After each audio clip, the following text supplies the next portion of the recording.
Hello दोस्तों, axis study channel में आपका हार्दिक स्वागत अभिनंदन करते हैं।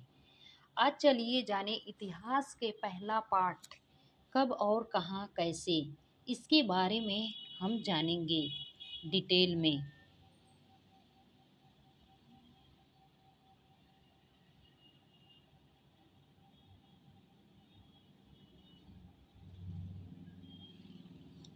कई लाख वर्ष पहले कई लाख वर्ष पहले लोग इस नदी के तट पर रह रहे हैं।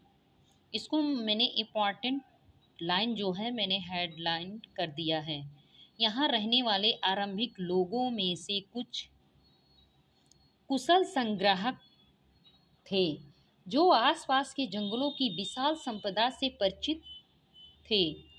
अपने भोजन के लिए जड़ों, फलों, जंगल के अन्य उत्पाद का यहीं से संग्रह किया करते थे।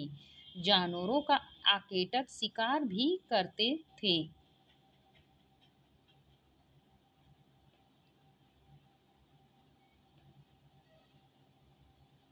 अब तुम उत्तर की सुलेमान किर्थर पहाड़ियों का पता लगाओ। इस क्षेत्र में कुछ ऐसे स्थान हैं जहां लगभग 8,000 वर्ष पूर्व स्त्री पुरुष सबसे पहले गेहूं, जौ जैसी फसलों का उपार्जन आरंभ किया। उन्होंने भेड़, बकरी, गाय, बैल, पशुओं पालतू बनाना शुरू किया।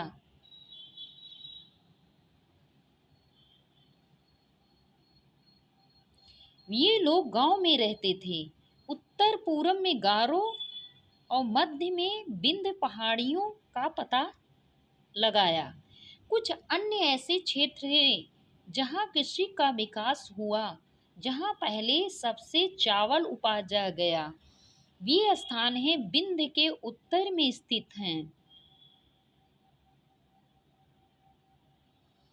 ये सब आप मानचित्र के बारे में देख सकते हैं। यहाँ आपकी ब्रह्मपुत्र नदी है, गारो पहाड़ियाँ हैं, यह गंगा नदी है, यहाँ महानदी है, ये बंगाल की खाड़ी है। नर्मदा नदी के पास विंध्य नदियाँ हैं, सोन नदी है, गंगा नदी है, हिमालय है, यमुना है, ये चंबल है।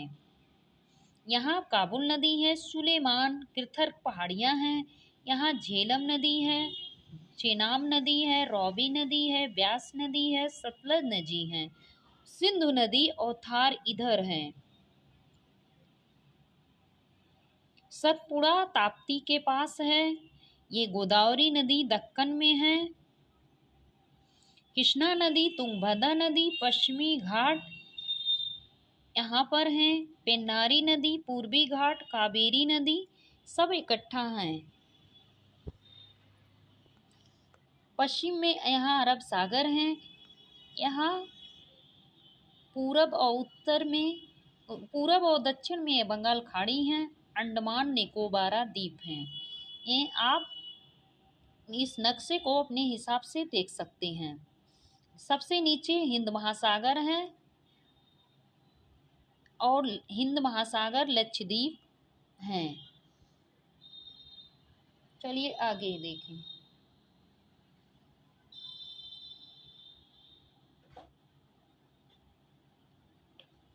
मानचित्र पर सिंधु नदी सहायक नदियों का पता लगाने का प्रयास किया।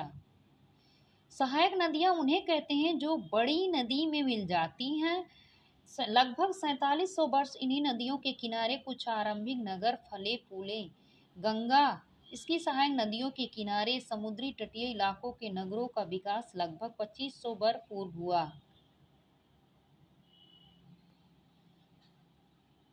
गंगा तथा इसकी सहायक नदियां का पता लगाया। गंगा के दक्षिण में इन नदियों के आसपास प्राचीन क्षेत्र मगध वर्तमान में बिहार के नाम से जाना जाता है। इसके शासक बहुत शक्तिशाली थे। उन्होंने विशाल राज्य स्थापित किया। देश के अन्य हिस्सों में ऐसे राज्य की स्थापना की गई। यहाँ पे आधुनिक एशिया, आधुनिक भारत बांग्लादेश, नेपाल, भूटान, श्रीलंका, अफगानिस्तान, ईरान, चीन, म्यांमार पड़ोसी देशों के दर्शाता है। दक्षिण एशिया एक महाद्वीप से छोटा है, लेकिन विशालता तथा बाकी एशिया समुद्री पहाड़ियों से तथा पर्वतों से बटे होने की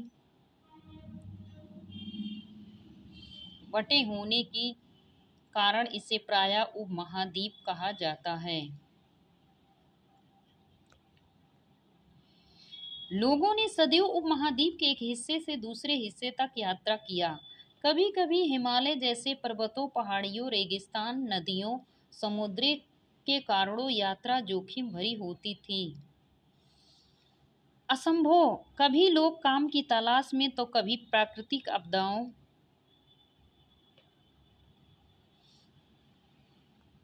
के कारण एक दूसरे के स्थान पे जाया करते थे। सेनाएं एक दूसरे पर विजय हासिल करने के लिए जाती थीं। इसके अतिरिक्त व्यापारी कभी काफिले तो जहाज अपने साथ मूल्यवान वस्तुएं एक स्थान से दूसरे स्थान पर ले जाते थे।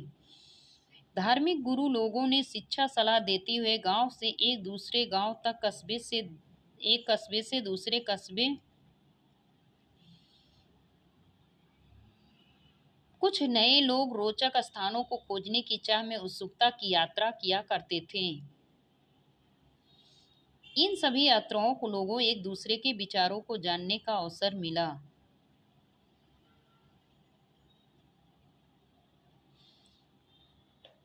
लोग यात्राएं क्यों करते हैं, जाने। एक बार फिर से पहाड़ियां, पर्वत, समुद्र उपमहाद्वीप की प्राकृतिक सीमा का निर्माण करते हैं। हालांकि लोगों ने इन सीमाओं को पार करना आसान नहीं था। जिन्होंने चाहा वैसा कर सके, पर्वतों की ऊंचाई को छू सके, गहरे समुद्र को पार कर सके। उपमहाद्वीप के बाहर से कुछ लोग यहाँ आए और बस गए।